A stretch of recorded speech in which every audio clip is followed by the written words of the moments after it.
This tutorial will cover two types of non-graded VoiceThread activities that you might encounter in one of your Blackboard courses. The first is a link to view a VoiceThread. So you'll see this link here and any instructions your instructor has for you. Click on the link and VoiceThread will automatically open in a new tab in your browser. In this case, the instructor has already linked a VoiceThread up to Blackboard and synced it with Blackboard. So follow the instructions to find out if you need to view the VoiceThread or if you need to leave any comments. If you need to leave a comment, you use this comment bubble right here and select your choices. Text, audio, video are the most common. And then if there are any additional slides, you can navigate through those with this arrow down here in the lower right. So that's one type of VoiceThread activity you might encounter. The other is you might encounter a type of introduction activity where your instructor wants you to go to view other introductions from your classmates and then create your own introduction. So again, there will be instructions for you here in Blackboard and a link for you to click. In this case, when you click this link, you're going to get a different look, and this is called a course view look in VoiceThread. So any presentations that have been created for this course, any that the instructor has created or any that students have created, will be displayed here on this course view page. If you need to create your own VoiceThread introduction, for example, you would go up here to the right and do add your own. VoiceThread will ask if you want to create a new VoiceThread or if you want to select from a previous VoiceThread you may have created. So in this case, we'll do create a new VoiceThread. And there's three main steps. The first is to add media. You do that by clicking here in the middle, and these are your choices.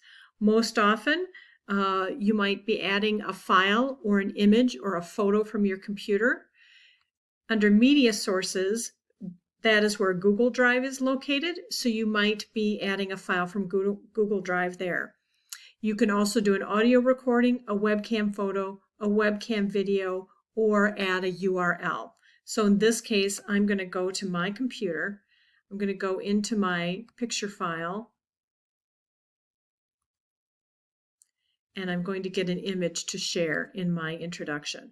While I'm doing that, I can give my VoiceThread a title here.